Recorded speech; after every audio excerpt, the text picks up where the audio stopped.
Thank y'all for tuning in. It's the AV Experience Podcast. I am your host, Alvando Vinson, also known as AV. Thank y'all for hanging around to the end of the year, end of this number. It's not the end of the year, but it's the end of this number, end of 2025. And let me sum up my experience with religion. And I want to say thank you to all my guests that came on and via telephone and sat right here in these seats with me. I want to thank y'all for coming through, not being afraid to express yourself and stand on your religious opinions, your religious doctrines. Yeah, I want to thank you. Thank you. Now, so I am going to sum up the experience that I had and give you a little insight on my experience with religion as well. So my thing is with religion, I've given it up. I am not a religious person, although some of my rhetoric and some of my actions may allude to a religious background or a guideline or whatnot, and maybe it do. I'm not sure because like I said, I was born into Christianity and I chose to participate and partake in the religion of Islam. So they were big influences on me. I also dug into the Gnostics and other stuff. I did do that. So I would say I'm experienced in religion enough to form a solid opinion about religion and the religious people that were in my reality and still a part of my reality. Based on the outward, based on what I've seen and observed outside of myself, as far as the people go and the actions and the talk and all of that stuff, I'm not interested. It's like a hypocrisy. It's like it's a cherry picking system. It only works when it's in their favor. Just a lot of uncertainty and a lot of faith, which is a very strong belief. And they argue it like it's truth and matter of fact and so forth and so on. But then it's only when it's in their favor. Only. As far as my personal experience when I was in religion, I got a piece out of it. I got a calming from Islam. I got a more realistic view of life. I got a more realistic view of how people are supposed to conduct themselves, at least, like I said, in my reality. And dealing with the Muslims, in my reality, they were more realistic. I didn't say more religious, they're more realistic.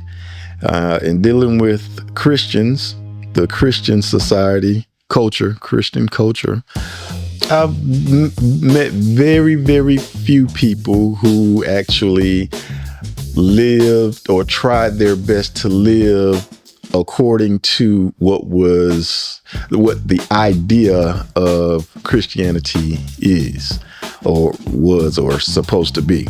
My experience with Christianity was I took hold of the studying.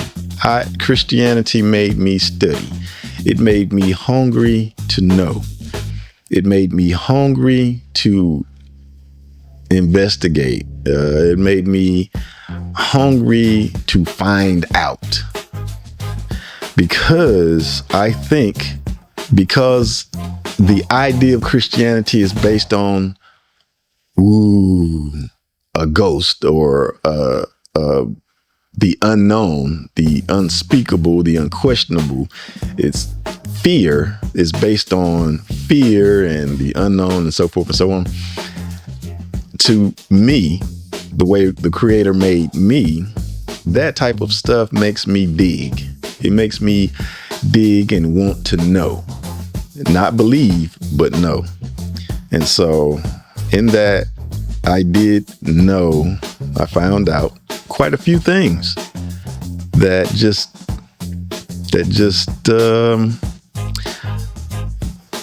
pushed me away. Now, I'm not even going to say push me away. It made me look at the religion as somewhat of a joke. Not okay.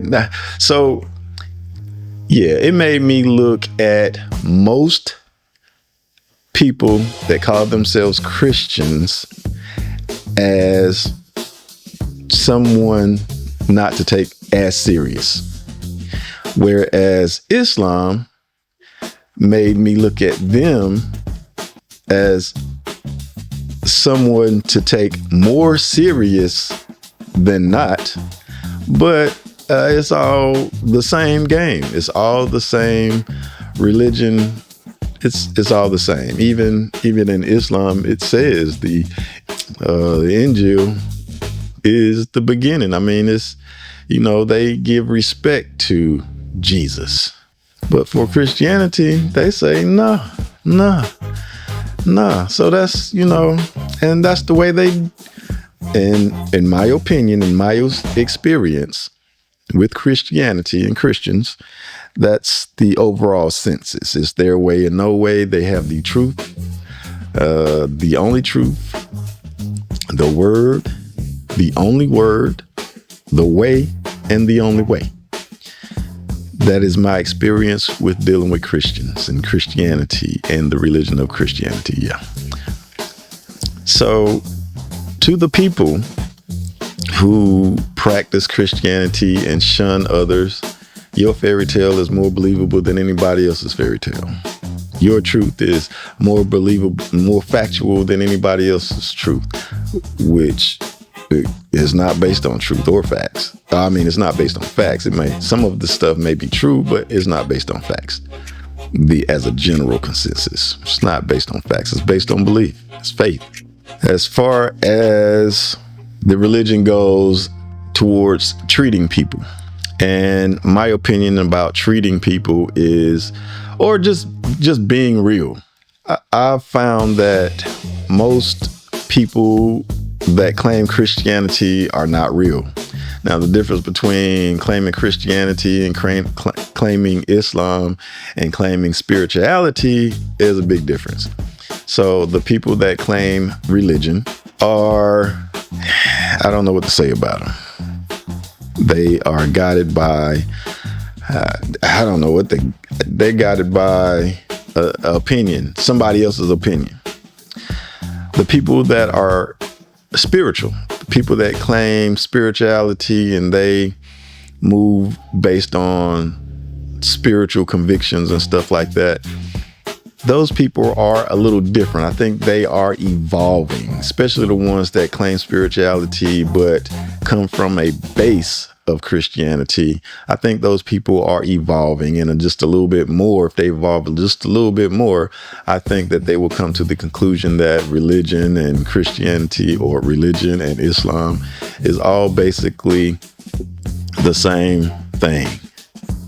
And it would be better for them, or better for people, to get rid of the division. That's basically what religion is. I believe the religion is a basis for divide and conquer. As long as we are divided by either finances, divided by color, divided by religion, we are easily manipulated, easily conquered, easily controlled. That's my opinion.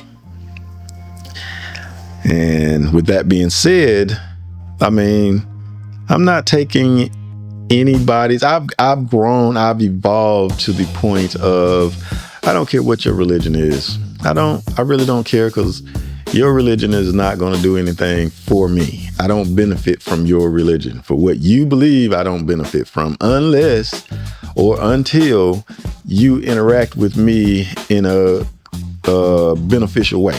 It has nothing to do with what you believe is on you. Only you can be judged for what you do by your God. As long as your world doesn't clash with mine, as long as your actions don't impede on me and my well-being, then you do what you want to do. What you eat don't make me until you are in my reality. I don't mind giving when I feel like it. I don't mind, I just don't mind a lot of stuff. A lot of stuff don't get to me anymore. I've grown, I've evolved into the person that I am today due to the experiences that I've had in my past, due to the activities that I've done in my past, due to the situations I've been in my past. I've evolved and came to an understanding that being who you are, being real, being an individual that is in control of his reality is less stressful, it's drama-free, and it's way less emotionally involved. Emotions and feelings and stuff like that can be a hindrance in some situations, but in my reality, feelings and being emotionally attached and invested is just not conducive for me. So if I seem as if I don't care about certain situations and certain things or certain people, I don't. You don't have to mistake it. I just don't. It just don't affect my reality like it used to. Now, I just look at you like, yeah, I can see you. I see you. I see the changes. I see how you are. I see your mouth don't match up with your actions. I can see that. Here on the show, you spend an hour. We spend an hour chopping it up. And then I cut it up to 30 minutes maybe. Try to make 30 minutes out of it. That's all. It's an hour. And yeah, I realize I'm out in the middle of nowhere, but I'm somewhere. And I think that people make time for things that are important to them. And before I would have been, I would address it. I would make mention or say some things. But now I don't care. You are who you are. Do what you do. Be who you be. That's what it is. Don't expect it out of me though, because I'm gonna be me. You can either deal with it or not. We came in, the old saying is we came in this world by ourselves and we're gonna leave by ourselves. So, you got to take it like that. I try to stay on the positive side of things as much as possible, and that's like 95% of the time, 95, 96% of the time, I'm on the positive end of the spectrum. Man, it's been a long time since I got mad, because the people that hurt you the worst are the people that's closest to you. And I ain't got that many people that's close to me. Like, I ain't got that many people. I just don't have that many people close to me, that emotionally close to me. It's very few. Yeah, so that's pretty much, that's how I'm going to sum up this 2025 on religion. But I want y'all to stay tuned, because I have plenty of other topics that's gonna wow you and, hopefully get you to think about some different things. Especially when I talk to the men that are in blended families, or the people that are in blended families. It's the AV Experience Podcast. Thank y'all for tuning in, and I hope y'all stay tuned, because I got a lot to say, a lot to talk about, and more interesting people to hear from. I'm out.